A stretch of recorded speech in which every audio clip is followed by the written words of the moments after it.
నమస్కారం, welcome to I dream. ధర్మ మార్గం కార్యక్రమానికి స్వాగతం. నేను మీ విజిత.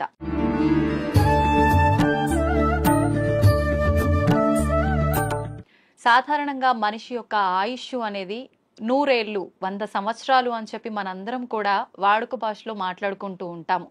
కానీ కొద్ది మంది మాత్రమే 100 ఏళ్లకు పైబడిన వాళ్ళని మనం చూస్తూ ఉంటాము. 100 ఏళ్ళు కూడా లేకుండా 60లు, ఇప్పుడు ప్రస్తుతం మాత్రం 40లోనే వాళ్ళ జీవనాన్ని కొనసాగించలేకపోవటం అయితే ప్రస్తుత పరిస్థితుల్లో మనం చూస్తున్నాము. అసలు ఈ 100 ఏళ్ల ఆయుర్దాయం ఉండాలి అనంటే ఒకప్పటి కాలంలో వాళ్ళు ఎలాంటి ఆరోగ్యానికి సంబంధించిన జాగ్రత్తలు తీసుకునే వాళ్ళో మనకైతే చాలా వరకు అవగాహన లేదు. కానీ ప్రస్తుతం నాతో పాటు ఉన్నారు స్వామీజీ. వారు 109 సంవత్సరాలు వారి జీవనాన్ని కొనసాగిస్తూ ఉన్నారు. చాలా ఆరోగ్యంగా కూడా ఉన్నారు.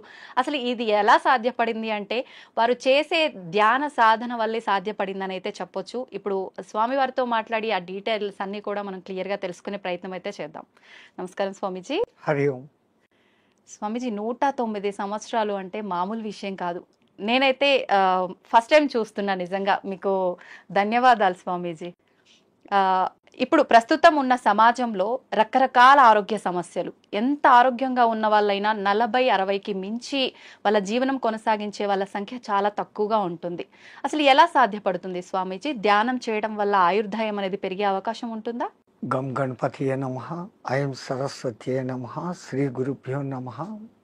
మా గురుగారైనటువంటి మహంత్ హిమాలయ గిరిజీ మహారాజ్ వారి పాదపద్మంలోని మనసులో స్మరించుకొని వీక్షిస్తున్న టీవీ ప్రేక్షకులకు శుభము మంగళము జరగాలని కోరుకుంటూ, మనిషి ఆయురార్థం మనిషి చేతిలోనే ఉంది. బ్రహ్మ ఏదో రాశాడు అంటారు, ఎక్స్పైరీ డేటు, డిస్పాచ్ డేటు అని. అది ఒక విధంగా కరెక్ట్ అయినప్పటికీ దాన్ని మార్చుకోగలిగిన శక్తి కూడా ఆ పరమాత్ముడే యోగము అనే దాని మీద మనకి ఇచ్చాడు. ఒక యోగ సాధన, సిస్టమేటికల్ లైఫ్, ఏ టైంలో ఏం తినాలా, ఎంత తినాలా, ఆ పద్ధతులన్నీ ఉంది. ఒక గురువు నేర్పించినాడు. ఆ నేర్పించిన సిస్టమ్ ఈ రోజు వరకు తూచా తప్పకుండా పాటిస్తూ ఉంటే 109 కర్మ ఇంకా ఎన్నాళ్ళైనా బతకవచ్చు. మీకు అందరికి బాగా తెలిసి ఉంటుంది, ఒక 2 ఏళ్ల కింద పద్మశ్రీ అవార్డులు ఇచ్చినప్పుడు శివానంద అనే ఒక యోగా మాస్టర్ సరస్వతి ఘాట్ దగ్గర ఉంటాడు కాశీలో. ఈ రోజుకు యోగా నడుపుతున్నాడు. ఆయన ఆ యోగా చేస్తాడు. He is 124 years on the day which he is taking award. తీసుకున్నప్పుడు ఆయనకు 123, ఇప్పుడు 125. మీ లోపల ఇక్కడ లౌకికంలో తిరుగుతున్న వాళ్ళలో ఆయన మీకు కనపడతాడు. మహామహా యోగులు కొంతమంది వాళ్ళ వయసు ఇంత అని వాళ్ళకు తెలీదు, వాళ్ళ డిసిపుల్స్ కూడా తెలియదు. మరి హిమాలయాలలో ఉండి తపస్సులు చేసుకుంటున్న వాళ్ళు అట్లే ఉన్నారు. సో ఈ ఏజ్ను, ఈ కట్టెను, ఉపాధిని కాపాడుకునే రహస్యాలు గురువు ద్వారా వస్తాయి. ఆ గురువు చెప్పింది తూచా తప్పక చేసినప్పుడే అది స్టాండర్డ్గా ఉంటాయి. కానీ గురువు చెప్పాడు నేను చేయలేదు అంటే ఏం లేదు. మనకు ప్రాక్టికల్గా కావాల్సినంత ఉంది. వేదాలు, ఉపనిషత్తులు, పురాణాలు ఇన్ని ఉన్నాయి. కానీ ప్రాక్టికల్, థియరాటికల్ 112 ఉంది. ప్రాక్టికల్ ఎవరు చేస్తాడో వాడు ఇట్లా ఉంటాడు. ఓకే, అంటే ఇలా చేసిన వాళ్ళకి ఖచ్చితంగా సాధ్యపడుతుంది. ఎవరైనా బతికేది 120 ఏళ్ళ ఆయురార్థం అనేది పరమాత్ముడు ఇచ్చింది. మనంతకు మనమే ఒక 20 ఏళ్ళు పోగొట్టుకుంటున్నాం. ఎట్లా అంటే పెద్దవాళ్ళ దగ్గరికి పోయి మనం నమస్తే పెడితే ఆయన శతమానం భవతి అంటాడు. 120 ఏళ్ళు భవతి అనడం లేదు. అక్కడే 120 ఏళ్ళు పోయింది. ఈ ఉన్న 100 ఏళ్లలో 50 ఏళ్ళు నిద్ర, 15-16 ఏళ్ల వరకు ఏమీ తెలియని బాల్యం, 80-90 వచ్చినప్పటి నుంచి నట్టుబోల్ట్లు లూజ్ అయ్యి అదొక 10 ఏళ్ళు. 10 ఏళ్ళు బతికినా దాంట్లో వాడి నిజమైన బతుకు 15-20 ఏళ్ళు మాత్రమే. ఎవరికి నచ్చినట్టు మళ్ళీ దాంట్లో అక్కడికి యాత్రలు, ఇక్కడికి ప్రయాణాలు, ట్రాన్స్పోర్ట్, టీవీలు చూడాలు, సినిమాలకు పోవడాలు, ఆ గంటలంతా తీసేస్తే అది ఒక 5-6 గంటలు. అది నిజమైన మనిషి బతుకు ఎట్లా ఉండాలా అనేది అక్కడ ఉంది. ఎంతసేపు నిద్రపోవాలా, ఎంతసేపు మేలుకోవాలా. పెద్దలు అంటారు దిన్ దియా కామ్ కర్నేకి లియే, రాత్ దియా సోనేకి లియే అని. పగలు పని చేసుకునేకి ఇచ్చాడు, రాత్రి నిద్రపోయేకి ఇచ్చాడు. మనం ప్రకృతికి విరుద్ధంగా రాత్రి అంతా 11-12 వరకు మేల్కుంటున్నాం. సూర్యోదయాన్ని చూడకుండా సూర్యోదయం అయినాక లేస్తాం, కరెక్ట్. అప్పుడు లేచి స్నానాలు చేస్తాం. మన పూర్వీకులు మనకు చెప్పింది బ్రహ్మ ముహూర్త స్నానం, అది దేవతల స్నానం. సరే నీకు అది వీలు కాలేదు, 4:30కి చేయి ఋషుల స్నానం, 5:30కి చేయి మనుషుల స్నానం, సూర్యుడు బయటికి వచ్చినాక చేసే స్నానం రాక్షస స్నానం. అంత సిస్టమ్ ఎందుకు పెట్టినారు? Early to bed, early to get up. 9-10 బజేకు సోజావు, 9-10 గంటలకు నిద్రపోండి, 3 గంటల వరకు 5:30-6 గంటల నిద్ర ఒక మనిషికి అది చాలు, సరిపోతుంది. మనం అట్లా చేయడం లేదు. రాత్రి 11-12 వరకు మేల్కొని పొద్దున్న 7 గంటలకు లేస్తా ఉన్నాం. సో అక్కడ కొంచెం దెబ్బ. రెండవది తినే ఆహార పదార్థాలు. ఒకప్పుడు ఏ ఎరువులు వేయకుండా పండించేవాళ్ళు. 6 నెలలు 7 నెలలకు కానీ కోతకు వచ్చేది కాదు ధాన్, గోధుమలు కానీ రైస్ కానీ. ఇప్పుడు 3 నెలలు 2 నెలలకి వచ్చేదానికి చేసేస్తా ఉంటారు ఆర్టిఫిషియల్ ఎరువులు వేసి. సో దాంట్లో శక్తి బలము ఉండడం లేదు. ఆ తినే విధానం కూడా హైయెస్ట్ బాయిలింగ్ చేసి తింటాను. జబ్బులు మూల కారణం అది. పరమాత్ముడు సృష్టించిన 84 లక్షల జీవరాశుల్లో ఏది కూడా ఉడికించి తినడం లేదు, ఫ్రిడ్జుల్లో పెట్టుకోవడం లేదు. అవి హ్యాపీగా ఉన్నాయి, కంటద్దాలు పెట్టుకోవడం లేదు, చౌట్ మిషన్ పెట్టుకోవడం లేదు. మనం పెట్టుకుంటున్నాం. కరెంట్ ఆ ఫుడ్కు వ్యతిరేకం. సహజ ఆహారం ఋషులు మునులు అంతా కందమూలాలు, పండ్లు, ఫలాలు. పరమాత్ముడు ఏది న్యాచురల్గా ఇచ్చినాడో అప్పటికది తినేస్తారు. మళ్ళీ సాయంత్రానికి రేపటికి అని దాచిపెట్టుకోవడం కూడా లేదు. ఎప్పుడప్పుడే ఒకసారి చెట్టు నుంచి కట్ అయితే 3.5 అవర్స్లో తాను తిన్నప్పుడు ఆ చెట్టుకు దానికి కనెక్టివిటీ పవర్ ఉంటుంది, ఆ ఫలము శక్తివంతంగా ఉంటుంది. దాన్ని మనం ఫ్రిడ్జ్లో పెట్టేసి స్టాక్ పెట్టుకొని ఎప్పుడెప్పుడో తింటున్నాం. ఆ చెట్టు కనెక్టివిటీ ఆ పండులో నుంచి పోతుంది. పండు రుచి ఉంటుంది, శక్తి తగ్గిపోతుంది. అయితే స్వామీజీ, ఇప్పుడు మీలాంటి యోగులకే సాధ్యపడుతుందా? ఇప్పుడు మీరు చెప్పినట్టుగా ఇలాంటి ఆహార నియమాలు పాటించి ధ్యానం పైన ఫోకస్ చేస్తే నార్మల్ మనుషులకు కూడా సాధ్యపడుతుందంటారా? ఎవరికైనా అమ్మా, పరమాత్ముడు 24 గంటలు టైం ఇచ్చాడు. 23 గంటలు మీ నిద్ర, మీ లౌకిక వ్యవహారాలు అన్నీ చూసుకోండి, ఎంజాయ్ చేయండి. మనిషి జన్మ ఎత్తాం, ఆనందించాల. ఫ్రెండ్స్తో, రిలేటివ్స్తో సినిమాలు ఎంజాయ్ చేయండి. బట్ 1 అవర్ నాది అనుకోండి. ఈ 1 అవర్లో ఒక ½ అన్ అవర్ బాడీ ఫిట్నెస్ ఎక్సర్సైజులు, ఒక్క 40-30 మినిట్స్ నేను ఎవరు అన్న ప్రశ్న వేసుకొని మీలోకి మీరు ప్రయాణం. అది ఆత్మధ్యానం అంటాం మేము. బయటికి గమ్మని కూర్చొని ఉంటాం. దానికి ఇంకా ఎన్నో పద్ధతులు ఉన్నాయి. ఒక విగ్రహాన్ని ఊహించుకుంటూ ఆ విగ్రహ మంత్రమే చదువుతూ భ్రమర కీటక న్యాయం అయిపోవడం ఒక విధానం. ఏది లేది నిరాకారాన్ని చూడాలా అనుకున్నప్పుడు ఆ నిరాకారాన్ని జ్యోతిగా భావించి చూడడం ఒక విధానం. ఆ జ్యోతి నాలోనే వెలుగుతుంది అనుకొని ఆ జ్యోతి దర్శనం కోసం తప్పిస్తూ తపన చేయటం ఒకటి. ఇట్లా విధానాలు వేరే వేరేగా ఉన్నాయి. మన ఋషులు మనకు 100 మార్గాలు చూపించారు. ఎవరికి ఏది అడాప్టబుల్లో, ఎవరికి ఏది సూటబుల్లో, ఎవరికి ఏది సులభంగా చేసుకోగల శక్తి ఉందో వాడు అది చేసుకుంటాడు.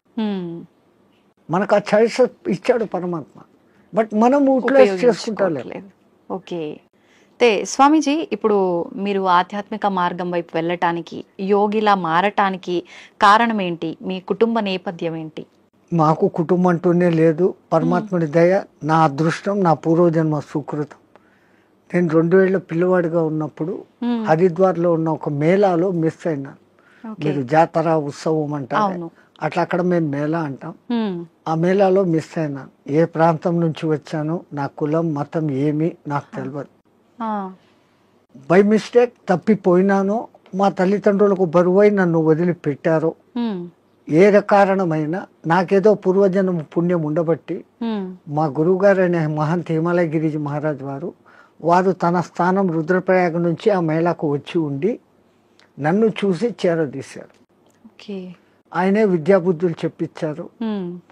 ఆ తర్వాత ఆయన దగ్గరనే 7.5 ఏళ్ళు శిష్యరికం చేసిన తర్వాత, డిగ్రీ అయిపోయిన తర్వాత ఆ మహానుభావుడు ఆ 7.5 సంవత్సరాలలో ఈ కుండలిని విద్య, యోగము, పురాణాలు, ఇతిహాసాలు, వేదము, ఈ సాధనాలు చెప్పి ధర్మ ప్రచారం నీ కర్తవ్యం. ఉమ్, దేశం ఎట్లుందో తెలుసుకోవాలంటే ముందు పాదయాత్రతో దేశమంతా తిరిగిరా, చార్ధామ్ దర్శన్ అన్నారు. ఉమ్, బడా చార్ధామ్ అని ఒకటి, చిన్న చార్ధామ్ అని రెండు ఉన్నాయి. ఓకే. బద్రీ, కేదార్, గంగోత్రి అనేది చార్ధామ్ చోట. ఉమ్, బడాది బద్రీ నుంచి పూరి జగన్నాథ్, రామేశ్వరం, ద్వారకా. ఉమ్, ద్వారకా నుంచి స్వస్థానం అంటే ఉమ్, ఒక్క కాశ్మీర్ విడిచిపెట్టి మిగతా మన దేశం అంతా ఒక చక్కర కొడతాం. ఉమ్, ఈ పవిత్ర భారతదేశంలో ఎన్ని సాంప్రదాయాలు ఉన్నాయి, ఎంతమంది ఆహారపు అలవాట్లు ఉన్నాయి, ఉమ్, ఎన్ని వాతావరణ పద్ధతులు ఉన్నాయి. ఈ ఉపాధికి అవన్నీ అకష్టం కావాలా. ఉమ్, నాకు ఇదే కావాలా అన్నవాడు సన్యాసి కాదు. ఓకే. నాకు అన్న మాట వచ్చిందంటే నేను నీ దగ్గర అన్ని వదిలిపెట్టినానన్న మాటకు విరుద్ధం. ఉమ్, సర్వం న్యాసం, నీ దగ్గర నేను పెట్టేశాను, ఓకే. నీవు నేను తప్ప ఏమీ లేదు అనేది సన్యాసం. ఉమ్, మరి అటువంటిప్పుడు మళ్ళీ నాకు ఇది కావాలా, నాకు చపాతీలే కావాలా, ఉమ్, నాకు ఏసీ రూమే కావాలా, ఇవన్నీ విరుద్ధం. ఉమ్, సో ఈ విరుద్ధతకు ముందు ఈ శరీరాన్ని తయారు చేసేదానికి గురువులు ఆ సాధనలు నేర్పిస్తారు. ఉమ్, పంచాగ్ని విద్య అని, ఓకే. జల ఉపన్యాసం అని, ఇట్లాంటి కొన్ని ఉంటాయి. ఓకే. అవి నేర్పటం మూలంగా చలి ఎండావానలకు ఈ శరీరం తట్టుకునే స్థితికి వస్తుంది. ఉమ్, అలాగే ఆహారం విషయంలో 11-12 రోజులు తినకుండా కూడా అదే శక్తిగా ఉండే సాధన కొన్ని మంత్రాల మూలంగా ఇన్నర్ శక్తిని పెంచుకునే. ఓకే. మన చుట్టూ ఉన్న శక్తినే మనం మన దాన్ని లోపల. పట్టుకోగలగడం. ఓకే. ఆ సాధనలు వాళ్ళు నేర్పిస్తున్నారు, దాన్ని చేసుకుంటూ పోతున్నాం. అట్లా అని తిండి లేకుండా ఉండాలా అని దాన్ని ప్రయోగించకూడదు. అత్యవసర అత్యవసర పరిస్థితుల్లో. ఓకే. శక్తులు ఉన్నాయని అది దుర్మార్గానికో స్వ అవసరానికో వాడుకోకూడదు. అత్యవసర పరిస్థితి ఇంకోని రక్షణకు, అప్పుడు దాన్ని వాడుకోవచ్చు. ఉమ్, మనకు ఆహారం దొరకనప్పుడు అది చేయొచ్చు. ఓకే. అదొక ప్రదర్శనగా చేసినప్పుడు ఆ విద్య వాడి నుంచి పోతుంది. ఉమ్, అంటే అది మీకు మీరుగానే చేసుకోవచ్చా స్వామీజీ? వేరే వాళ్ళ పైన కూడా మీరు అలా ఎవరికైనా చేయొచ్చు. ఇప్పుడు చాంద్రాయణ వ్రతము అని ఉంటుంది, ఉమ్, అది అందరికీ తెలిసిందే. ఉమ్, మొదట ఒక పౌర్ణమి రోజు మగలంతా ఉపవాసం ఉండనిచ్చి ఉమ్, చంద్రోదయం అయిన తర్వాత బాగా 15 పిడికిళ్ళ రొట్టె ముక్కలు, దానికి అవసరమైన 2 రకాల సబ్జీ, దాల్, ఉమ్, పెరుగు, నెయ్యి, బెల్లము అన్నీ పెడతారు. ఆ, అసలు సామాన్యంగా ఒక మానవుడు అంత తినలేడు, ఉమ్, అంత పెడతారు. ఆ, ఆ తర్వాత చంద్రకళలు ఎట్లెట్లా తగ్గుతాయో ఒక్కొక్క ముఠి తగ్గిపోతా పిడికెడు ఆహా. తగ్గిపోతా వస్తుంది. సో అమావాస్యకు ముందు దినం ఒకే పిడికెడు ఉంటుంది, ఉమ్, అమావాస్య పొద్దు ఏమీ ఉండదు.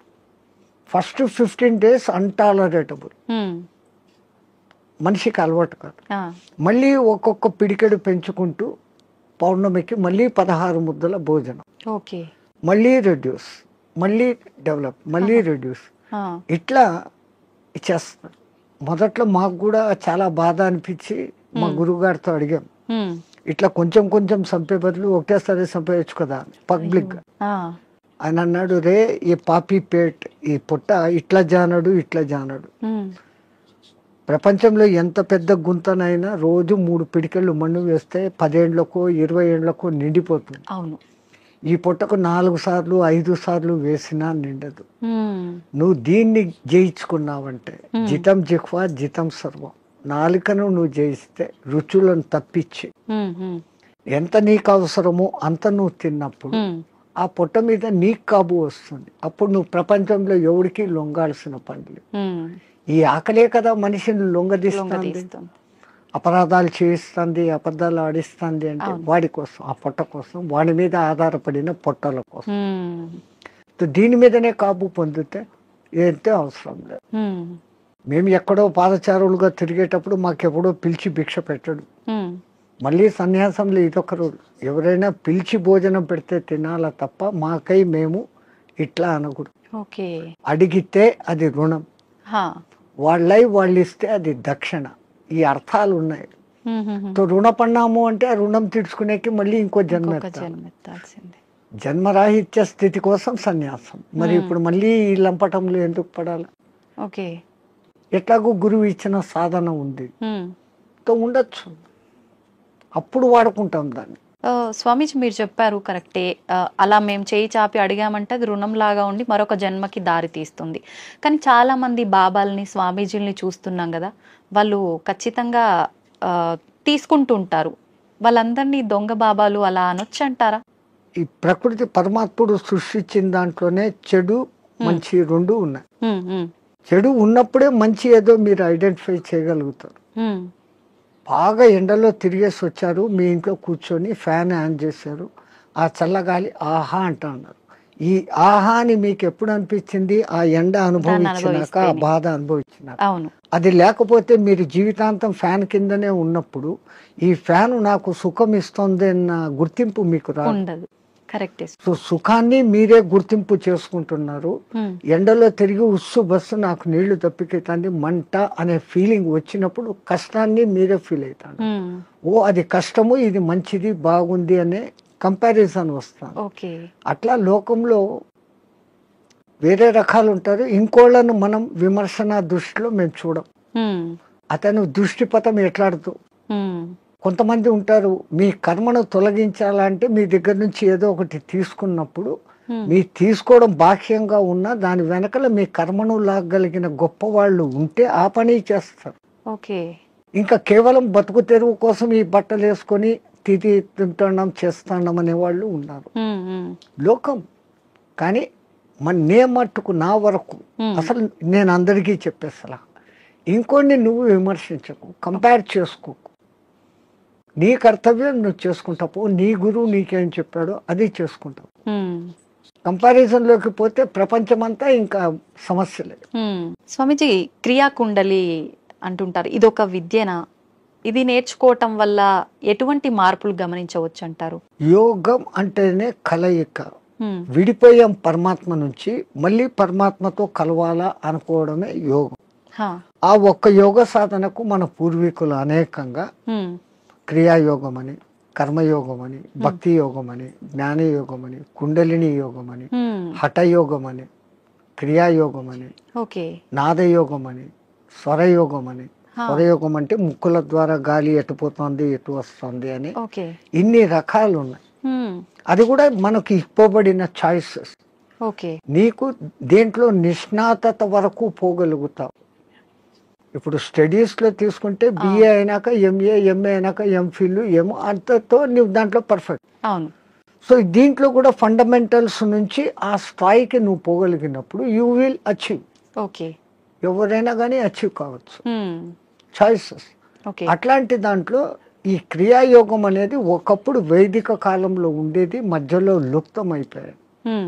ఆ లుప్తమైపోయిన దానికి మనుషులకు తిరిగి అందించాలని దాని మూల పురుషుడైన మహావతార్ బాబా ఒక మహానుభావుడిని ఎన్నుకొని అతని మాధ్యమంగా చేసుకొని కొన్ని వేల గ్యాప్ మధ్యలో తర్వాత మళ్ళీ ఆయన ద్వారా ప్రచారంలోకి తీసుకొని వచ్చారు.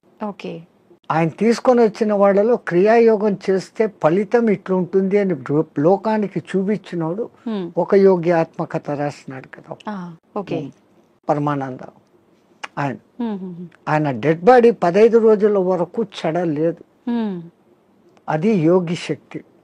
క్రియాయోగం చేస్తే క్రియాయోగం చేస్తే దాంట్లో చేయాల్సిన దాంట్లో కఠినతరమైన సాధన ఏమంటే ఖేచరీ ముద్ర.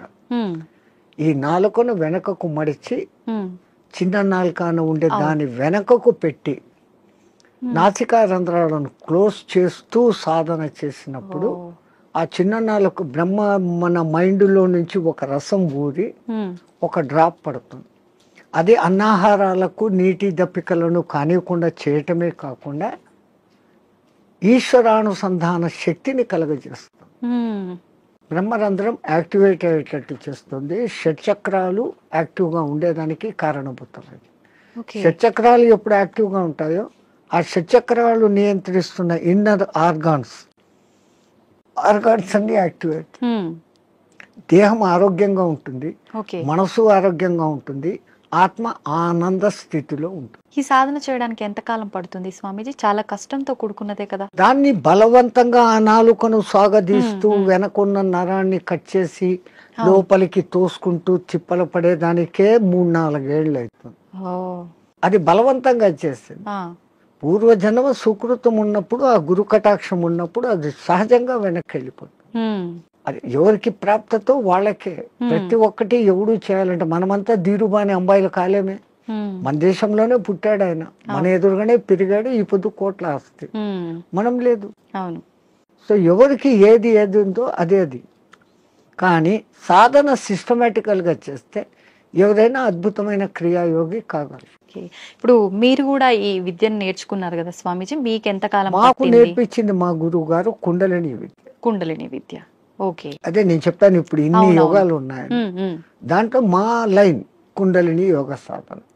మీరు మీ గురువు గారి దగ్గర నేర్చుకున్నారు, మళ్ళీ మీరు మీకు శిష్యులు వాళ్ళకి సాధన నేర్పించడం ఇలాంటివి చేస్తుంటారా స్వామీజీ? ఎందుకంటే మొట్టమొదట నేను గురువు అనిపించుకోవడం నాకు ఇష్టం లేదు. ఓకే. ఎందుకని? అందరూ గురువులే. పత్రిజీ అంటారు, you are masters, I'm also master, you are gods, I'm also god అంటారు.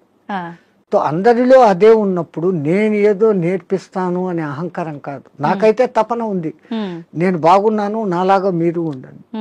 కానీ ఆ చేసే ప్రాసెస్ అందరూ అట్లా చేయలేరు. ఆ క్రియలు ఉంటాయి, క్రియల తర్వాత 3 బంధాలు అనేటివి ఉంటాయి, పూరక కుంభక రేచకాలు అనేది ఉంటాయి. ఇవన్నీ చెప్తున్నప్పుడు బాగా వింటారు, ప్రాక్టికల్ అది ఉండదు. థియరాటికల్ గా నేను వాళ్ళకి పూర్తి అర్థమయ్యేటట్టు చెప్తా వాళ్ళ భాషలో. బట్ చెప్పిన తర్వాత ఆ రోజు చాలా బాగుంది అంటారు, నెక్స్ట్ డే దాన్ని చెయ్యరు. వీళ్ళందరూ ఎట్లున్నారంటే ఈ కాలంలో, ఈ పొద్దు వినేలా రేపటికంతా నాకు వచ్చేయాలి, వింటే రాదు కదా. Practical, everything practical. ఓకే స్వామీజీ, మీరు ఇన్ని సంవత్సరాలుగా రకరకాల మార్పులు సమాజంలో గాని మనుషుల్లో గాని చూస్తూ వచ్చారు కదా, ప్రత్యేకించి చెప్పాలి అనంటే ఎక్కువగా మార్పు చెందిన విషయాలు ఏంటి? స్వాతంత్రం రాకముందే చాలా బాగుండిందమ్మ దేశం. ఇంత క్రూరత అనేది అప్పట్లేదు. అప్పుడు వాళ్ళ పోలీసింగ్ చాలా తక్కువ అయినా బ్రిటిష్ వాళ్ళు పద్ధతిగా ఉన్నారు. కానీ వాళ్ళది వాళ్ళు ప్రచారం చేసుకునేకి మన గురుకుల వ్యవస్థను ధ్వంసం చేసి ఈ ఇంగ్లీష్ ఏబిసి కాన్వెంట్లు పెట్టారు. అవును. సో వాళ్ళ ప్లాన్ మన సంస్కృతిని ధ్వంసం చేస్తే మనం పోతాము. కానీ మన సనాతన ధర్మ సంస్కృతి అజరామరం, ఎవడు దాన్ని ఏమీ చేయలేదు. 1000 ఏళ్ళు ప్రయత్నం చేశాడు, ముస్లింస్ కాలేదు. 400-500 చేసిన బ్రిటిష్ వాళ్ళ చేత కాలేదు. ఈ పొద్దుకు అది అజారామరంగా ఉంది. ఎందుకంటే మనది గురు శిష్య పరంపర, అది ఎక్కడా పోదు. ఇప్పటికి కేరళలోను కాశ్మీర్లోను ఉన్న బ్రాహ్మిన్స్, నంబుద్దిడి బ్రాహ్మణ్స్ అని ఉంటారు. వాళ్ళ వేద పఠన విధానం, వాళ్ళు వేదాన్ని కాపాడుకుంటూ వస్తున్నారు. పుస్తక రూపంలో వీడు కాల్చేశాడు, మస్తకాన్ని ఎక్కడ కాలుస్తావు? మస్తకంలో పెట్టుకుని తరతరాలు అందిస్తున్నారు. కాబట్టి మన దేశం ఈ రోజుకు అలాగనే ఉంది, భవిష్యత్తులోనూ అలాగనే ఉంది. ఒకప్పటి రోజుల్లో చూస్తే ఆడవాళ్ళకి చాలా ప్రత్యేకత, గౌరవం ఉండేది. ప్రస్తుత సమాజంలో అది అసలు కనుమరుగైపోయిందనే చెప్పాలి. మనుశాస్త్రంలో నా స్త్రీ స్వాతంత్రం రహస్య అన్నాడు అని దాన్ని ఏదో తప్పుగా లోకం చెప్తా ఉంది. ఆయన ఆ మాట అన్న తర్వాత దాని వెనకాల ఎంత ఎక్స్ప్లెనేషన్ ఇచ్చాడో అది చదవరు. ఒక అమ్మాయిని తండ్రి, అన్నదమ్ములు అపురూపంగా రక్షకులుగా ఉండాలి. పెద్దదై పెళ్లి చేసిన తర్వాత భర్త రక్షకుడుగా ఉండాలి. తనకు వయసు పెద్దదైనప్పుడు సంతానము తల్లిని అపురూపంగా చూసుకోవాలి అని ఆయన చెప్తూ, ఇంతమంది ప్రొటెక్షన్ లో ఉండే ఆమెకు వేరేగా స్వాతంత్రం అవసరం లేదు అన్న మాట అంటే, దాన్ని మనం మిస్అండర్స్టాండ్ చేసుకొని ఆ స్త్రీలకు స్వాతంత్రం లేకుండా చేశారు, మీ సంస్కృతి వెస్ట్, మేము చూడు ఎంత ఫ్రీనెస్ గా ఉన్నాము అని. ఫ్రీనెస్ గా ఉండి 3 రోజులకు ఒకసారి విడాకులు తీసుకుంటున్నారు. మన సనాతన ధర్మంలో విడాకులు అన్న వ్యవస్థ లేదు. ఒక్కసారి పెళ్లి చేసుకుంటే జీవితాంతం వాళ్ళిద్దరూ కలిసిమెలిసి ఉండాలా అన్నంత వ్యవస్థ పెట్టారు. స్వామీజీ, మీరు అన్నది కరెక్టే, కానీ ప్రస్తుత సమాజంలో చూసుకుంటే విడాకుల సంఖ్య చాలా పెరిగిందనే చెప్పాలి. ఎందుకంటే ఈ డామినేషన్ పెరిగిపోయింది. నేను నీలాగా చదువుకున్నాను, నన్ను తక్కువ ఎక్కువ చూస్తున్నావు అన్న డిఫరెన్స్లు వస్తాను. ఒక చిన్న కాంప్రమైజ్, ఆయన అట్లా అన్నాడు నేను ఇట్లా అన్నాను అంటే అది విడిపోతుంది. ఎవరో ఒకరు తగ్గడము ఎక్కడము చేసుకుంటూ పోయినప్పుడు ఆ బంధం మొదట్లో కొంచెం కొట్లాటలు జరిగినా జీవితాంతం సాగుతుంది. ఈ మధ్య ఏమైపోయింది, చిన్న చిన్న విషయాలకు కూడా ఆ ఫారినర్స్ లాగానే ఈ రోజు పెళ్లి 3 నెలలకే డైవర్స్. అవును. అభిప్రాయ భేదాలు, లవర్స్ పెళ్లి చేసుకున్న వాళ్ళు కూడా విడిపోతారు.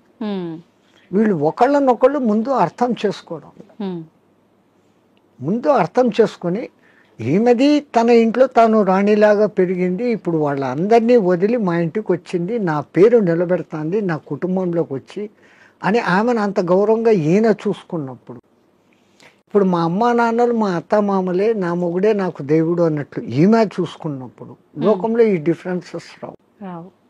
తప్పు ఇటుందా అటుందా కాదు, వీళ్ళిద్దరి మధ్య సరి అయిన అవగాహన ఉందా లేదు. ఒక తల్లికి ఏం భయం ఉంటుంది, 20 ఏళ్ల వరకు పెంచుకున్న కొడుకు ఎక్కడ ఆమె కొంగులో కట్టేసి వెళ్ళిపోతుందో అనేది తల్లి బాధ. నేను మా వాళ్ళందరినీ ఇడిచిపెట్టి ఇక్కడికి వస్తే ఈమె పెత్తనం ఏంది, నా మొగుడుతో నాకు స్వేచ్ఛ లేదు అని ఈమె. కరెక్ట్ చెప్పారు స్వామిజీ. ఆ భావ ఈ విధంగా ఉన్నప్పుడు ఇట్లా ఉంటుంది. మా అమ్మని విడిచిపెట్టేస్తాను, వీళ్ళే ఈ అత్తమామలే నా అమ్మ నాన్న అనుకున్న మెంటాలిటీలోకి ఈమె వచ్చినప్పుడు గొలాట లేదు. నా ఆడబిడ్డలు వేరే ఇంటికి ఇచ్చాను, ఆ పేరే ఆడబిడ్డ, ఈడబిడ్డ కాదు ఆడబిడ్డ అంటాడు. నా బిడ్డలు నాడిచ్చాను, అట్లాగనే కదా నాకు వచ్చింది, ఈ కొడలు ఇప్పుడు నా కూతురు అనుకుని చూసుకుంటూ వీళ్ళు ఉన్నప్పుడు ఎక్కడ కొట్లాట్లు, ఎక్కడ తేడాలు. అట్లా ఉన్న కుటుంబాలు కూడా ఉన్నాయి, ఎన్నో నేను చూశాను. చాలా మంది ఇండ్లకు నేను భిక్ష పోయినప్పుడు అమ్మ అమ్మ అని తిరుగుతుంటే ఆ అమ్మాయిని నేను వాళ్ళ కూతురు అనుకున్నాను, వచ్చినోడు వాళ్ళ అల్లుడు అనుకున్నాను, చూస్తే వీళ్ళ కొడుకు ఆమె కోడలు, అంత అన్యోన్యంగా ఉన్నా, ఎంత హ్యాపీ ఫీల్ అవుతాం. అది ఎక్కడో ఒక్క కుటుంబంలో అత్తాకోడన్ల గలాటలు, డామినేషన్లు. ప్రపంచమంతా అట్లా లేదు, మన భారతదేశం అట్లా లేదు. ఎందుకంటే మనం పెంచిన పెంపుదల పిల్లల్లో ఆ ప్రవర్తన అట్లే ఉంది, మన సనాతన ధర్మం. అది చెప్పకపోవడంతో ఈ మధ్య ఈ డిఫరెన్స్. సమిష్టి కుటుంబంలో ఉన్న పెరిగిన పిల్లలు అద్భుతంగా ఉంటారు, ఎందుకంటే వాళ్ళకి అన్ని ఆప్యాయతలు, మా అత్త ససు అన్ని వరుసలు అక్కడ ఉంటాయి. పెళ్లికి ముందు నుంచే అత్త, మేనత్త, మేనమామ, మామ, అత్త, ఇవన్నీ వరుసలు ఉంటాయి. ఆ అఫెక్షన్ లో పెరిగిన వాడు ఎప్పుడు లవ్ డిస్ట్రిబ్యూట్ చేయాలని చూస్తాడే తప్ప ఈ ఇన్కన్వీనియన్స్ ఫీల్ కాడు, ఇన్సెక్యూరిటీ ఫీల్ కాడు. ఇప్పుడు సమాజం ఎట్లా ఉంది, పెళ్లి పొద్దు చేసుకుంటారు, వేరే కాపురం అంటారు. ఆ పుట్టిన పిల్లలను వీళ్ళిద్దరు ఉద్యోగాలకు వెళ్ళిపోతారు, ఆయానో లేకుండా అంటే ఇంకెక్కడో పెంచుతాడు. వాడు అఫెక్షన్ లేకుండా పెరగటంతో మనిషిలో క్రూయాలిటీ పెరుగుతా. ఇప్పుడు జరిగే ఈ అరాచకాలన్నిటికీ కారణం ఇదే అంటారా? నేను అదే, వాడు ఇన్సెక్యూరిటీగా పెరిగాడు, దురలవాట్లకు ఈజీగా పడిపోతాడు, డామినేషన్ వస్తుంది. ఇవన్నీ కారణం వానికి లవ్ అండ్ అఫెక్షన్ దొరకపోవడం. అసలు తల్లి మామూలుగా ప్రేమగా పాలు ఇవ్వడం లేదు. 6 నెలలు 1 సంవత్సరం ఆ తల్లి వెచ్చదనం అనుభవిస్తూ ఆ పాలు ఆ ముఖాన్ని చూస్తూ చేసిన వాడిలో ఉండే అఫెక్షన్, ఆ తల్లి నాన్న కన్నా అంట మాట్లాడిస్తూ ఉండే ఆ అఫెక్షన్ వాడి భవిష్యత్తులో ఇంకొన్ని హింసించాలా తిట్టాలనే భావన రాదు. అన్నింటికీ మూల కారణం ముందు తల్లి. ఆ బిడ్డను తల్లి అట్లా పెంచితే అన్ని అట్లే ఉంటాయి. ఒక జిజియాబాయి శివాజీని తయారు చేసింది ఎంత అద్భుతంగా, ఒక రామకృష్ణ పరమహంస, ఎవరికైనా వీళ్ళ వెనకాల ఒక తల్లి ఉంది. ఆ తల్లి డైవర్షన్ ఇంత అద్భుతంగా. స్వామిజీ, ఇందాక మీరు అన్నారు బ్రాహ్మీ ముహూర్తంలో ఎవరు పాటించట్లేరు పాటించాల్సినవి అని చెప్పి. నిజంగా మన సనాతన ధర్మమే చాలా గొప్పది, అందులో బ్రాహ్మీ ముహూర్తం గురించి చాలా గొప్పగా చెప్పారు మీలాంటి పెద్దవాళ్ళు కూడా. ఎందుకు అంత గొప్పతనం బ్రాహ్మీ ముహూర్తానికి? ఫస్ట్ లేచినాక మలమూత్ర విసర్జన చేసేయాలి 3:30-4 o'clock. 15-20 minutes ఆ పని. వీళ్ళాక శుభ్రంగా స్నానం చేయాలి. భాష్యంగా మనం ఎంత శుద్ధం చేసుకున్నా 1 గ్రాము ఇక్కడ, 1 గ్రాము ఇక్కడ, 1 గ్రాము ఇక్కడ, 10 గ్రాములు మైనస్ ఉంటుంది.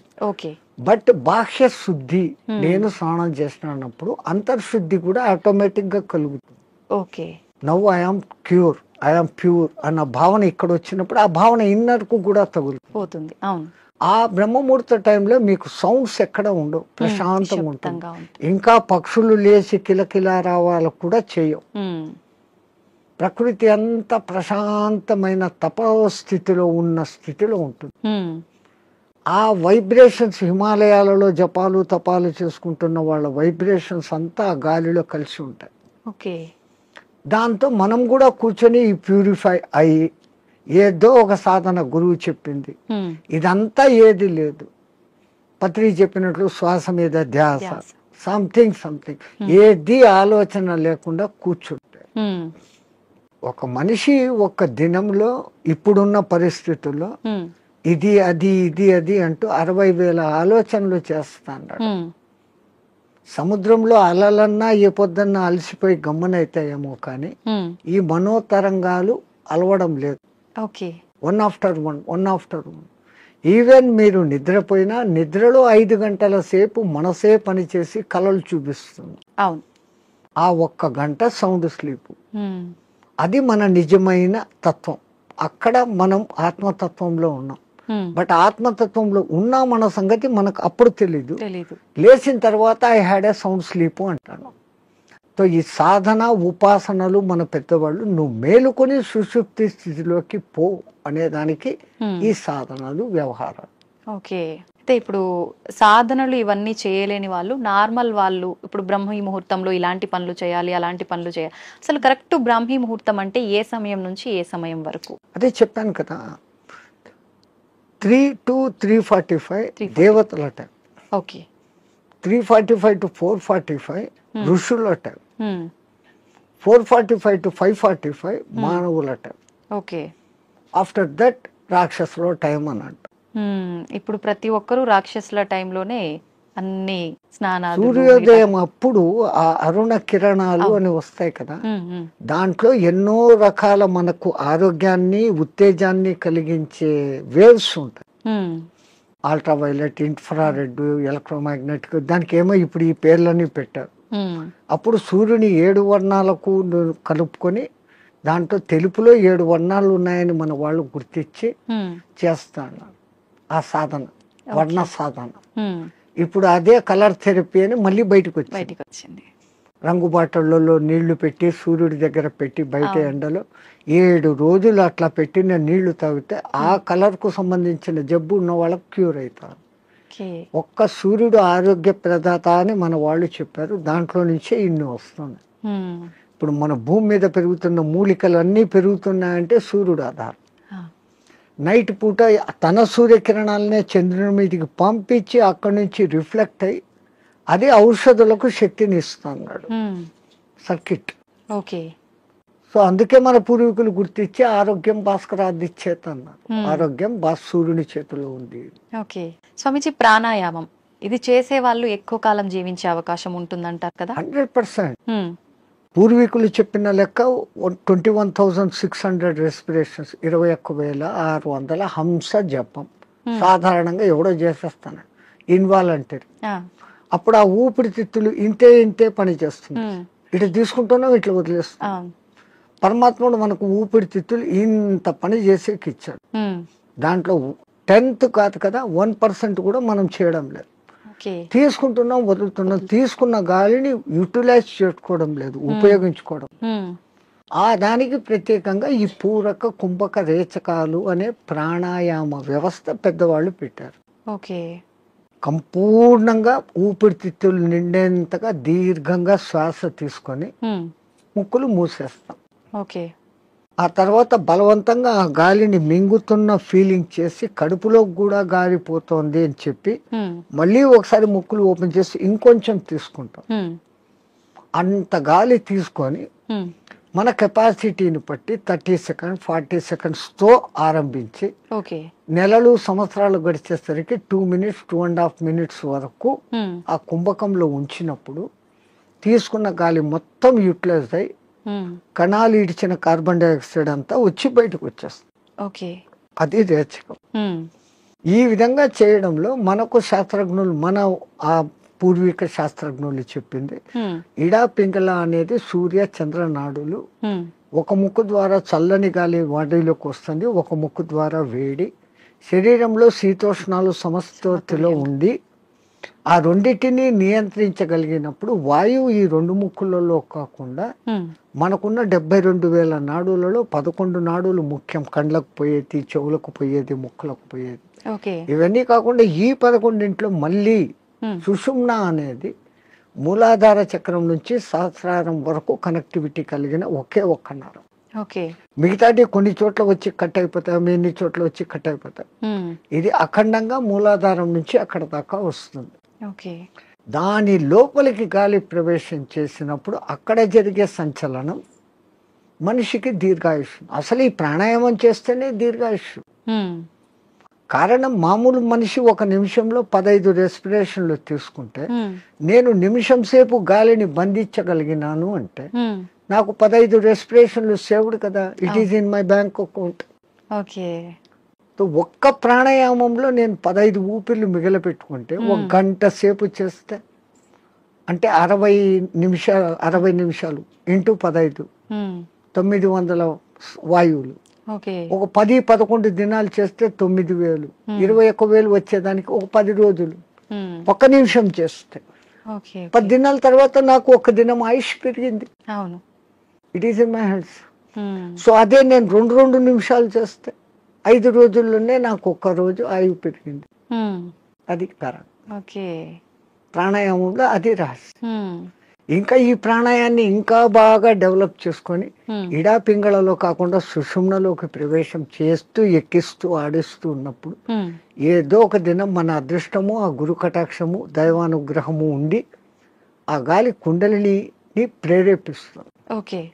ఒక్కసారి కుండలిని ప్రేరణ చేసినాక ఈ ఆత్మతత్వం ఏం, సృష్టి రహస్యం ఏం, పరమాత్మ ఏం, నేను ఏం అన్న సంగతి వాడికే తెలిసిపోతుంది.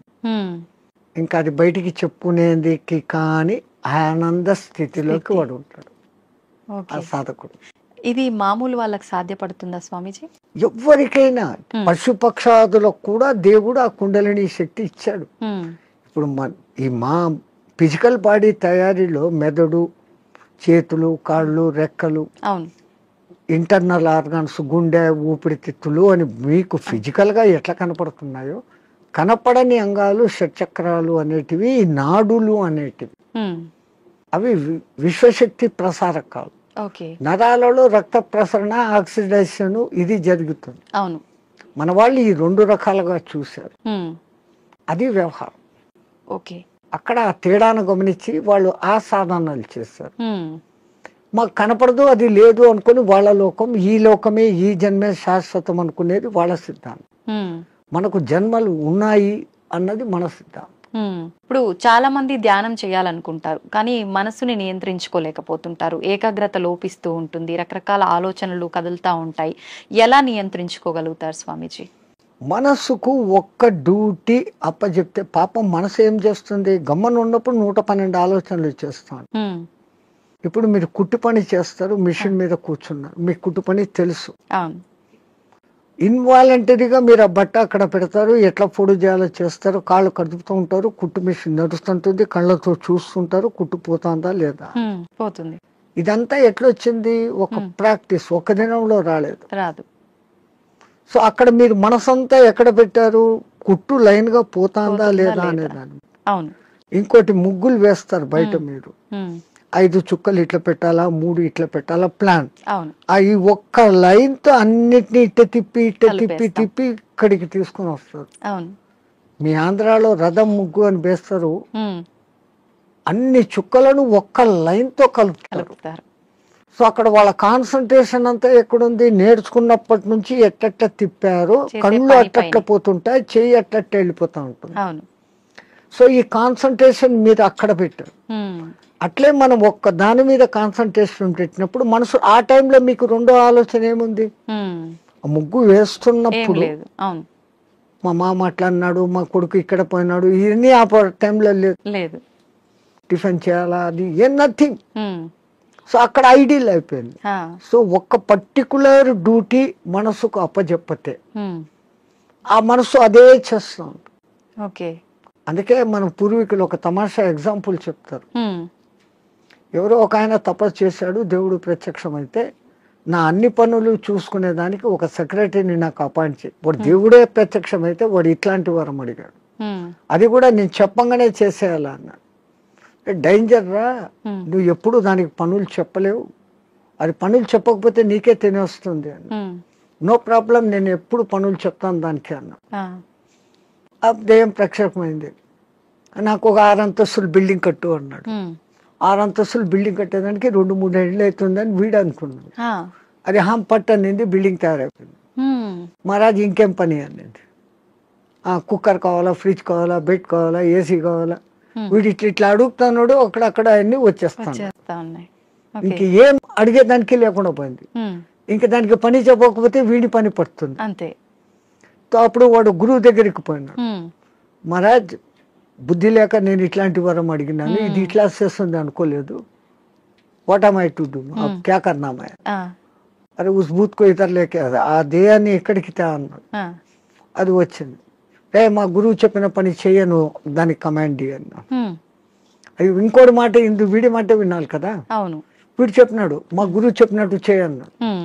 ఓకే మహారాజ్, గురు మహారాజ్ ఏం చేయమంటారు? అక్కడ ఒక తాటి చెట్టు ఉండేది, దాన్ని ఎక్కువ దిగు అన్నాడు. అది ఈ రోజుకు ఎక్కి దిగుతానే ఉంది. So technique. అవును, అట్లా ఇదే దృష్టి, మనం ధ్యాస, నేను చెట్టు ఎక్కుతున్నాను, ఈ చెట్టులోకి శ్వాస ఎక్కి దిగుతా ఉంది. దాన్ని అబ్జర్వ్ చేస్తూ ఉంటే మీ మనస్సుకు ఇప్పుడు ఇంకా అదే డ్యూటీ. అవును అవును, దానికి రెండో డ్యూటీ లేదు. ఆ దెయ్యానికి రెండో డ్యూటీ, మనసుకు రెండో డ్యూటీ లేదు. ఈ ఎక్కి దిగడం గమనించడం, అదే ప్రాణాయామ ప్రక్రియలో కూడా. దాన్ని మంత్రంతో జోడించి చేస్తే ఇంకా శక్తివంతం. మన బాడీలోని కణకణము మంత్రబద్ధమైతూ ఒకానొక దినానికి ఈ మాంసపిండం మంత్రపిండం కాగలుగుతుంది. మంత్రంతో అనుసంధానం చేస్తారు. మంత్రాలు చదవలేని వాళ్ళు ఉంటారు, మాకు మంత్రాలు ఇష్టం లేదు, మేము మతం కాదు అనేవాళ్ళు. మంత్రం ఎవరికి వాళ్ళు చెప్పుకోవాలా స్వామిజీ, ఉపదేశం తీసుకోవాలా గురువుల దగ్గర నుంచి. అందుకే గురువు అవసరం, గురు బినా విద్యా నహి అని.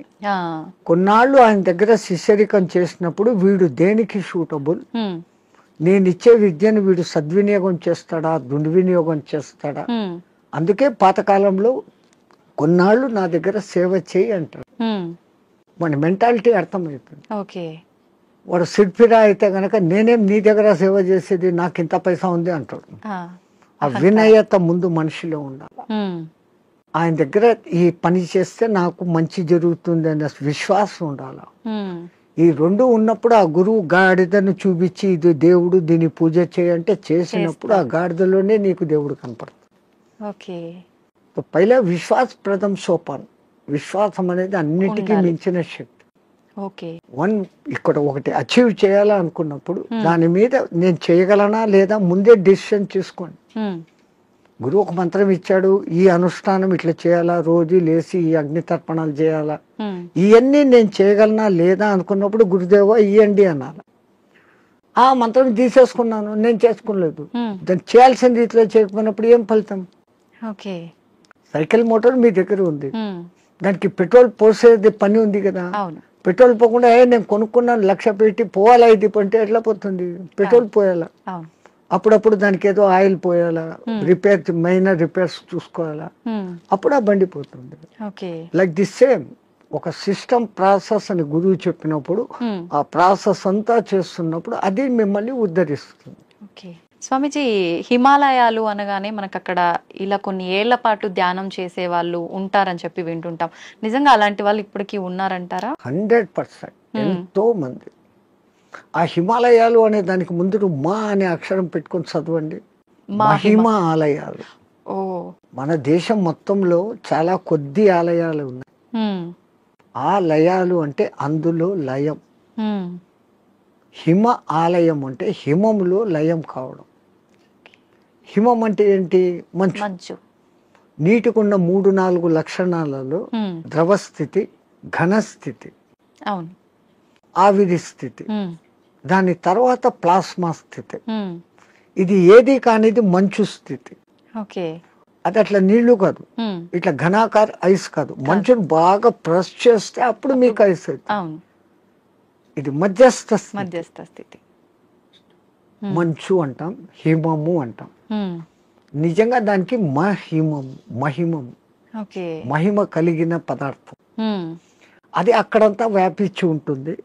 ఆ మంచి చల్లని వాతావరణము, కొన్ని రకాల ఔషధి మొక్కల నుంచి వచ్చే గాలి, మన పూర్వీకులు తపస్సు చేసిన వాళ్ళ యొక్క వైబ్రేషన్స్. ఓకే. దేవతలు కూడా అక్కడ తపస్సు చేశారు, గొప్ప గొప్ప ఋషులు తపస్సు చేశారు, ఇప్పుడు చేస్తున్న వాళ్ళు ఉన్నారు. వాళ్ళ యొక్క వైబ్రేషన్స్ ఆ ఏరియాలో ఉంటాయి కాబట్టి మనం తొందరగా దానికి అకష్టమవుతాం. అందుకని అవి ఎప్పటికీ హిమ ఆలయాలు అందులో లయం అయ్యేదానికి చూపిస్తూ ఉండే మార్గాలు. స్వామీజీ, వాళ్ళు అలా కొన్ని ఏళ్ల పాటు ధ్యానంలో ఉన్నప్పుడు ఆకలి, దప్పికలు, నిద్ర ఏమీ ఉండవు, అలా ధ్యానంలోనే ఉండిపోతారంటారు కదా. అలా ఉండడానికి అంటే వీళ్ళు ఎన్ని ఏళ్ల పాటు వాళ్ళు సాధనమ్మా. ఏది ఇప్పుడు నేను చెప్పాను, ఏది సాధించాలన్నా సాధన. మీ తెలుగులో సింపుల్ పద్యం, సాధనతో పనులు సమకూరు ధరలోన విశ్వదాభిరామ వినరు. సాధన దేనికి కూడా, ఏది చేస్తే కూడా సాధన. స్వామిజీ, మన సనాతన ధర్మంలో ఓంకారానికి చాలా ప్రత్యేకత ఉంది. అది ఓంకారం కాదు, ఔంకారం. మీరు మనం పలకడమే దాన్ని తప్పు పలుకుతున్నాం. మనం మాట్లాడుతున్న ప్రతి మాటల్లో ఎక్కడో ఒక చోట అకారము, ఉకారము, మకారము ఉంటాయి. ఓకే. అకార, ఉకార, మకార, అర్ధమాత్ర ఇది ఓంకార. అర్ధమాత్ర మకారం అన్నాడు, ప్లస్ ఆ. ఓకే. అర్ధమాత్ర అంటే ఔం అని ఉచ్చరించినప్పుడు అకారము ఉకారము రెండూ పలకబడి ఓంకారం దీర్ఘమవుతుంది. ఓకే. అకారం అన్నప్పుడు మీ స్థూల శరీరం, ఉకారం అన్నప్పుడు సూక్ష్మ శరీరం, ఓంకారం అన్నప్పుడు కారణ శరీరం. ఓకే. ఇంకో విధంగా చెప్పాలంటే అకారం అన్నప్పుడు జాగృత్ అవస్థ, ఉకారం అన్నప్పుడు నిద్రావస్థ, ఓంకారం అన్నప్పుడు సుషుప్తి అవస్థ. సుషుప్తిలో మనం ఆత్మస్థితిలో ఉన్నాం. మేలుకొని ఆత్మస్థితిలో ఉండేదానికి పరమాత్ముడు మనకి ఇచ్చిన అత్యంత గొప్పది, విశ్వమంతా వ్యాపించి ఉన్న శబ్దం ఏదైతే ఉందో అది ఓంకారం. ఓంకారం కాదు, ఓంకారం. అయితే మనం ఇప్పుడు మీరు చెప్పినట్టుగా చూస్తే ఎవ్వరం కూడా కరెక్ట్ గా దాన్ని పలకట్లేదనే చెప్పాలి, సాధన చేయట్లేదనే చెప్పాలి. మరి ఇక్కడే గురువులు చెప్పేది ఈ వివరమంతా చెప్పి, ఒరే నాయనా ఇట్లా ఉచ్చారణ చేయన్నప్పుడు విశ్వమంతా వ్యాపించున్న ఆ శబ్దంతో మన శబ్దము అనుసంధానం అవుతుంది. సైంటిస్ట్ ఇప్పుడు రికార్డు చేశారు, సూర్యుడి నుంచి చూస్తున్న శబ్దము ఔం ఔం అని ఉంది, గెలాక్సీ సౌండ్ ఔం అని ఉంది, భూమి తిరిగే వేగపు సౌండ్, గ్రహాలు తిరిగే వేగపు సౌండ్ వేరే వేరే విధంగా వినపడుతున్నాయి, కానీ అంతంగా ఔం ఔం అన్న శబ్దమే ఉంది. సో దాన్ని ఇట్లా అట్టాడు చేసినప్పుడు ఔం ముక్కుల ద్వారా వదులుతున్నాం, మనం చేసేది ఓ అంటున్నాం నోటి ద్వారా. ఓడ, అవును, అవును అనేది రావడం లే. అవును అనే దాని పక్కన శూన్యం పెట్టినప్పుడు ఔం. అకార ఉకార మకారాలు మూడు పలకపడతాయి. ఇక్కడేం జరుగుతుంది, ఓ అంటున్నాం, నోటి ద్వారా గాలిపోతాం. సో మనం పూర్ణ ఫలితం పొందలేదంటే చిన్న పొరపాటు అక్కడ ఉంది. అది ఎందుకు అంత రహస్యంగా పెట్టి గురువులు శిష్యులకే చెప్పినప్పుడు దాన్ని అర్థం చేసుకుని వాడు చేస్తున్నాడు. అందరికీ చెప్పాలా అంటే దానికి అర్హత ఉండాలి, ఆ ప్రాప్తత ఉండాలి. కానీ ఇప్పుడు అది కూడా మేము బహిరంగంగా అందరికీ చెప్తున్నారు. నాయనా మీరు చేసుకునే వాళ్ళు పూజలు చేసుకునేటప్పుడు ఇట్లా చేసుకోండి, సామూహికంగా అర్చేయండి. అది అలవాటు అయిపోయింది, రాదు. అందరూ ఔం అని ఎక్కడా పలకరు.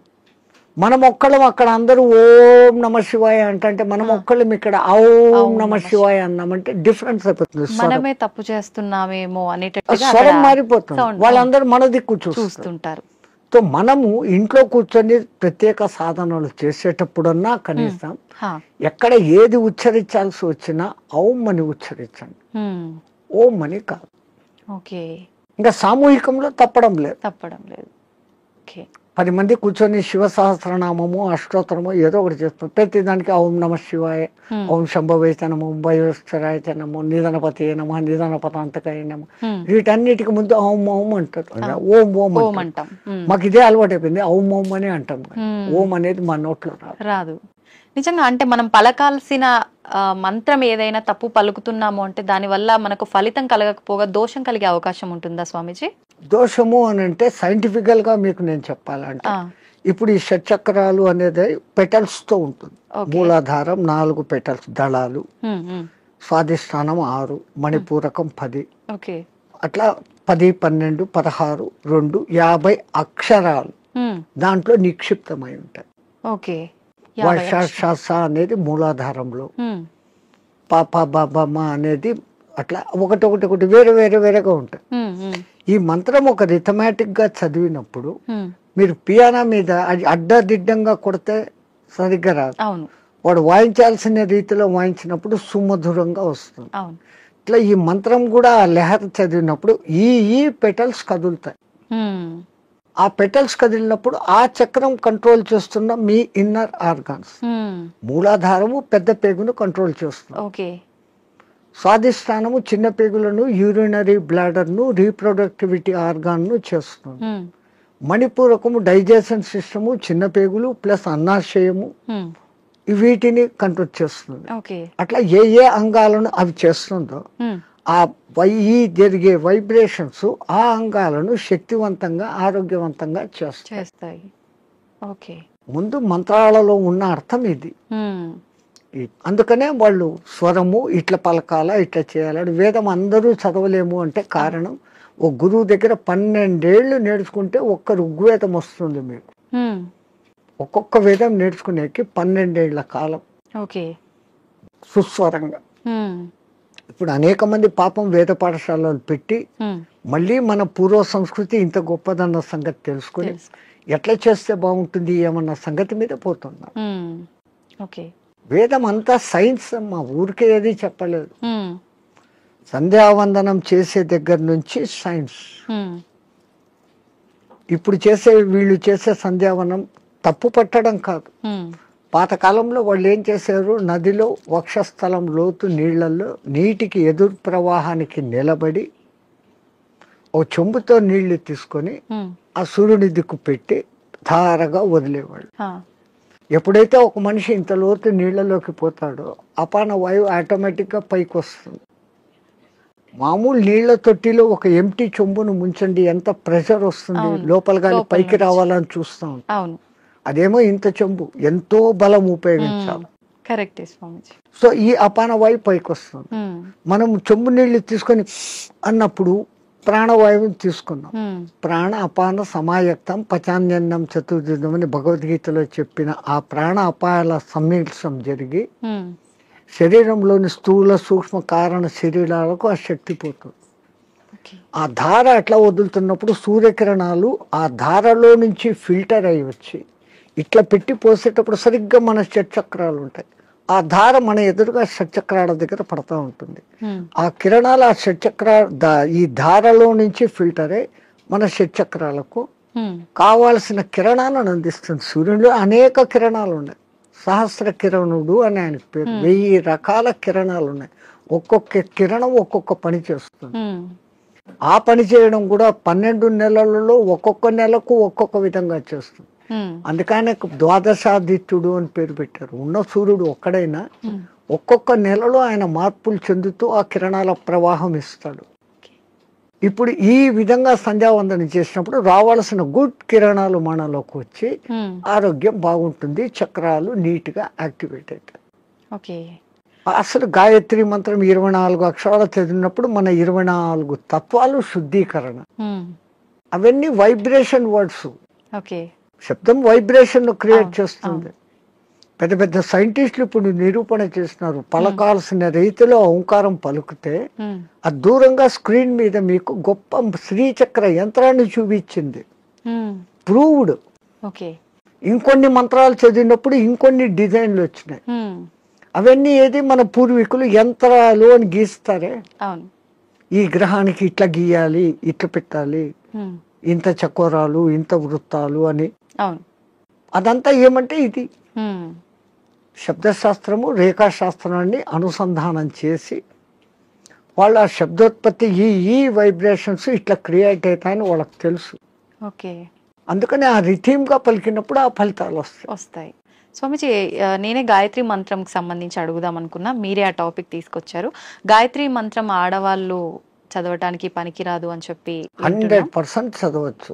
ఉమ్, మంత్రము సూర్యుడిదైన అధిష్టాన దేవత అమ్మ గాయత్రి దేవి, ఉమ్, 5 ముఖాలతో ఉన్న మహాతల్లి అని మనం చెప్పుకుంటాను. ఉమ్, అట్లాంటప్పుడు స్త్రీ చదవకూడదని ఎక్కడుంది? ఇదే విషయమై పండిత శ్రీరామ శర్మ అనే మహానుభావుడు, ఉమ్, ఆయన ఉత్తరప్రదేశ్లో ఉండేవాడు. 24 ఏళ్ళు, సంవత్సరానికి 24 లక్షల గాయత్రిని చేస్తూ ఉపాసన చేస్తే ఉమ్, ఆయనకు ఆ తల్లి తాను ఉన్న ప్రదేశం, విశ్వామిత్రుడు తపస్సు చేసుకున్న ప్రదేశాన్ని చూపిస్తే ఉమ్, అక్కడ పోయి ఈ అఖండ జ్యోతిని పెట్టి నిత్యము గాయత్రి యజ్ఞాలు చేస్తూ ఉమ్, ఆడవాళ్లకు యజ్ఞోపవీతాలు వేస్తూ గాయత్రి ఉపదేశం చేసేవాడు. ఓకే.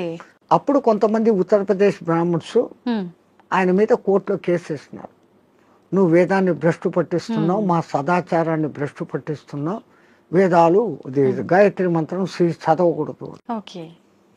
ఆయన కోర్టులో ఒకటే మాట అన్నాడు, ఉమ్, అయ్యా మీరు వేదాలు ఉపనిషత్తులు అన్నీ చదివారంటారు కదా, ఉమ్, ఎక్కడైనా ఒక్క శ్లోకము స్త్రీకి గాయత్రి ఉపదేశం చేయకూడదు అని రాసి ఉంటే, ఉమ్, పలానా ఋషి చెప్పాడు, పలానా దేవత చెప్పాడు అనే కోటింగ్ ఒక్కటి ఉంటే ఉమ్, నాకు ఇవ్వండి, నా బ్రాహ్మణత్వాన్ని, నా సంస్థను మూసేస్తా, ఉమ్, నా బ్రాహ్మణత్వాన్ని వదులుకొని జనేవి తీసేస్తాను అన్నాడు. ఉమ్, వీళ్ళు 3 నెలలు తల కింద కాళ్ళు పైన పెట్టి ఎతికారు, ఆ, లేదు.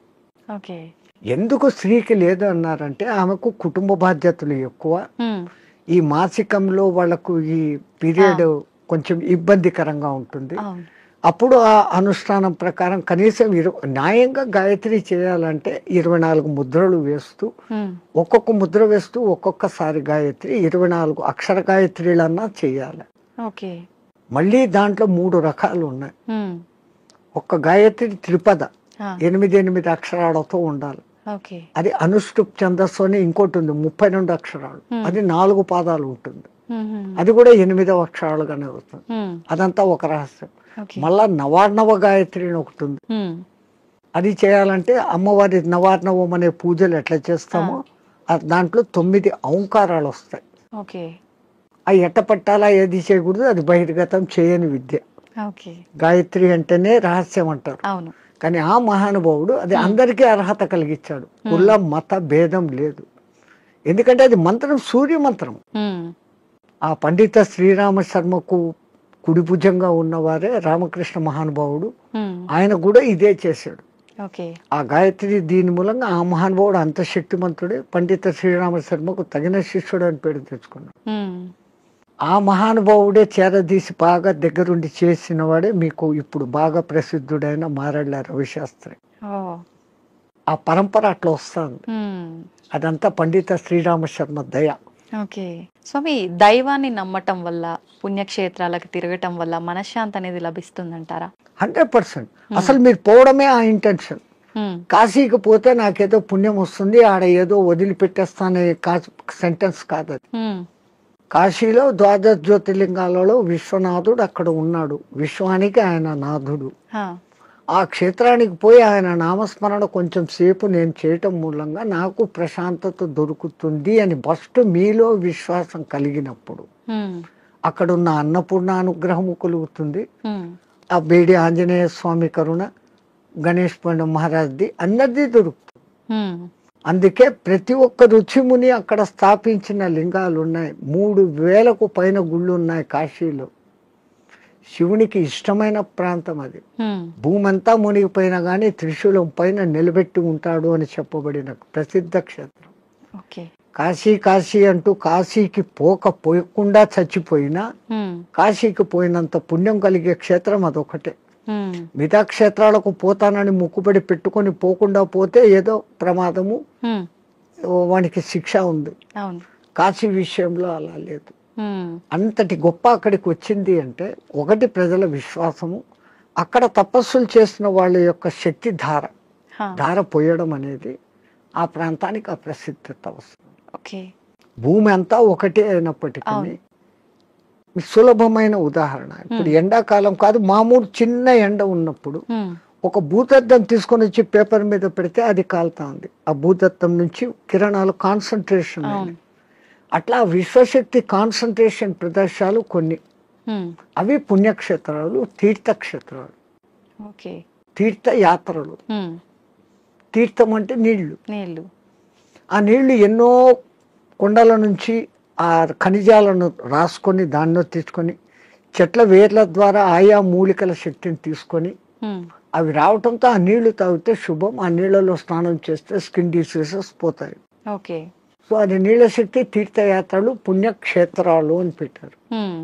స్వామి, ఇందాక మీరు స్టార్టింగ్ లో అన్నారు కదా, చాలా మంది అంటుంటారు కాశీకి వెళ్ళినప్పుడు మనం ఏదో ఒకటి నచ్చింది వదిలిపెట్టి రావాలి అని చెప్పి చాలా మంది నమ్ముతుంటారు. అసలు నిజంగా ఎవరికి నచ్చిన దాన్ని వాళ్ళు వదిలేసి రావాలా? అసలు వదిలేయాల్సిన ఏంటి?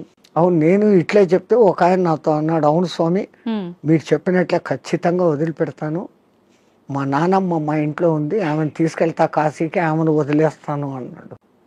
అది కాదు, మనకు అత్యంత ఇష్టము ప్రేమ కలిగిన పదార్థము తినేది కావచ్చు, మనం 24 గంటలు దాన్ని చూసి ఆనందించే వస్తువు, కానీ దాన్ని అక్కడ వదిలేసి ఇంకా దాన్ని తలుచుకోకుండా ఉండగలమంటే మన మనస్సు మీద మనం నియంత్రణ సాధించడం.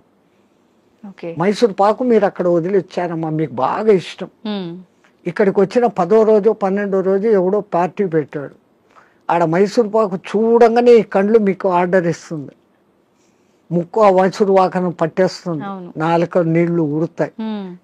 నేను కాశీలో వదిన నోర్మోయ్ నేను తినాను అంటే మీ మీద మీకు మెల్లగా కమాండ్ వచ్చింది, కనీసం ఆ భయంతోనన్నా. అట్లా కాశీలో వదలడం మూలంగా మీలో ఆత్మస్థైర్యత అనేది పెరుగుతుంది. అది బ్యాక్ రీజన్. కానీ ఏదో ఒక రీజన్, చాలా మంది రకరకాలుగా అనుకున్నా కూడా దాన్ని అయితే నమ్ముతూ వస్తున్నారు ఇప్పటికి. వెనకల కారణం ఇది అని మీకు తెలుసుకోవడం. అవును, అక్కడ మీకు ఆత్మస్థిరత, ధైర్యము అనేది పెరుగుతుంది. Self confidence, I can able to do this without that. అది లేకుండా నేను ఉండలేను అన్న వాళ్ళు, అది లేకుండా ఎదురుగా కనపడుతూ కూడా అది లేకుండా ఉండగలిగిన స్థితి అంటే మీలో ఎంతటి స్టెబిలిటీ వచ్చినట్లు. అది ఆత్మస్థైర్యం. మన పూర్వీకులు ఏది చేసినా అంత ఆలోచనతో. నీలో ఆత్మశక్తి పెరగాలంటే నీకు అత్యంతగా ఇష్టమైంది అక్కడ వదలాలి. ఎందుకంటే ఆ కాలంలో కాశీయాత్ర జీవితంలో ఒక్కసారి. అవును, ఆ 1000 కిలోమీటర్లు నడిచిపోయి మళ్ళీ వెనక్కి వస్తాడు. కాటికి పోయినవాడు కాశీ, అదేమో సామెత ఉంది మీ దాంట్లో, కాశీకి పోయినవాడు కాటికి పోయినవాడు ఒకటి అని. అవును అవును, మళ్ళీ తిరిగి రారు అని చెప్పి.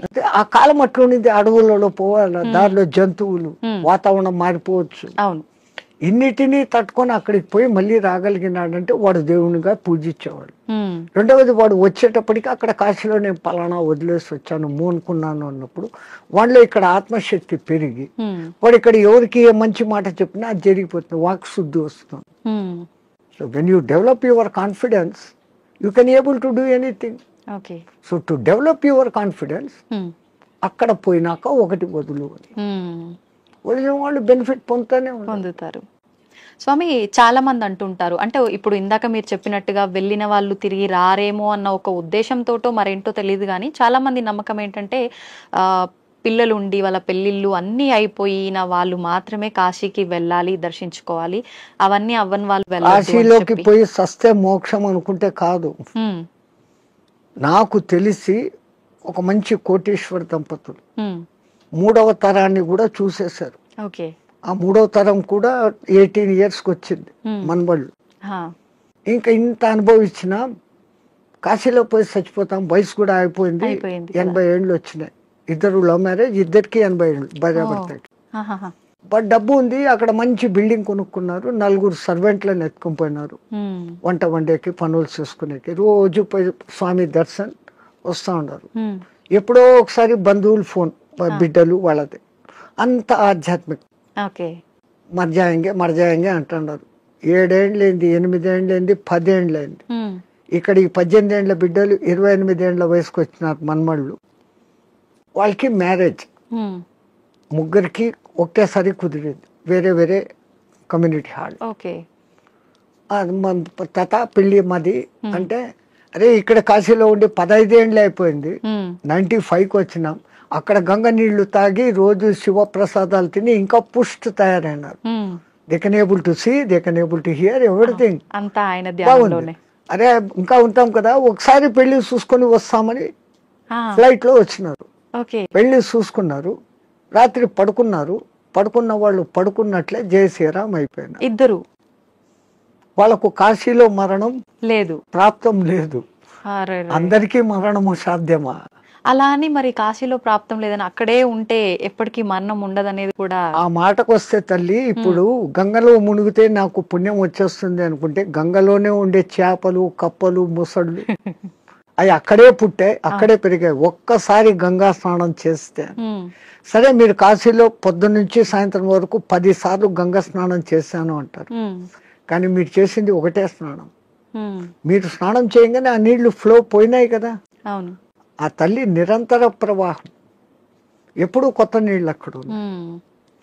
స్నానం చేస్తే నాకు పవిత్రత వచ్చేసింది గంగలో చేస్తేనే కాదు. గంగలో స్నానం చేసే ముందు నా ఇంతకు ముందు నా గత జన్మ బుద్ధులు, గత జన్మ కాదు, నా గత జీవితం బుద్ధులు, లక్షణాలు మార్చుకుంటాను. నేను ఇంక మీద అట్లా ఉండను. అక్కడ మిమ్మల్ని మీరు జస్టిఫై చేసుకొని, తల్లి నాకు ఆ బుద్ధి ప్రసాదించు అని మునిగి లేచి ఆ మాట ప్రకారం మీరు ఇక్కడ ఉన్నారంటే మీకు మోక్షము ముక్తి. అంతే తప్ప ఆడపోయి 100 మునకలు వేసి ఈడొచ్చి అత్తమామల్ని తిట్టో, అమ్మా నాన్నను తిట్టో, భర్తని హింసించో, భార్యను హింసించో, సంవాట్ మగ ఆడ ఎవడైనా చేసేది ఈ తప్పులన్నీ ఇక్కడ చేస్తూ, నేను పోయి గంగలో 6 సార్లు మునిగొచ్చాను, నేను సస్తే మోక్షానికి, నువ్వు నువ్వు అక్కడ మార్పు చెందేదానికి మునగాలి. అందుకే పాతకాలంలో అక్కడ మునిగేటప్పుడు పంతుళ్ళు మీ చేత 10 మంత్రాలు చెప్పిస్తారు. దశ హరాయే గంగాయే స్వాహ. మనం శారీరకంగా, మానసికంగా, వాక్కు రూపంలో 10 రకాల తప్పులు చేస్తాం. ఈ 10 తప్పులను క్షమించు, ఈ తప్పులు నేను మళ్ళీ చెయ్యను, అది ఉండాలి. కరెక్టే స్వామిజీ. ఆ దేవుడా నేను చేశాను, నన్ను క్షమించు, మళ్ళా పోయి అదే చేస్తాను, నో యూస్ కదా. Do not repeat. మళ్ళీ చెయ్యను కూడకుండా ఉండగలిగితే అప్పుడు ఆ కాశీలో స్నానం చేసిన పుణ్యం. కాశీనే కాదు, ఏ నీళ్ళలో, నర్మదా, కావేరి, గోదావరి, కృష్ణ, కిట్నే. అవును స్వామి, కాశీలో మరణించిన వారికి చెవు ఇలా పైకి వచ్చినట్టుగా ఉంటుందని అంటుంటారు కదా, సైంటిఫికల్ గా కూడా ప్రూఫ్ అయ్యింది. ఎందుకని అట్లా?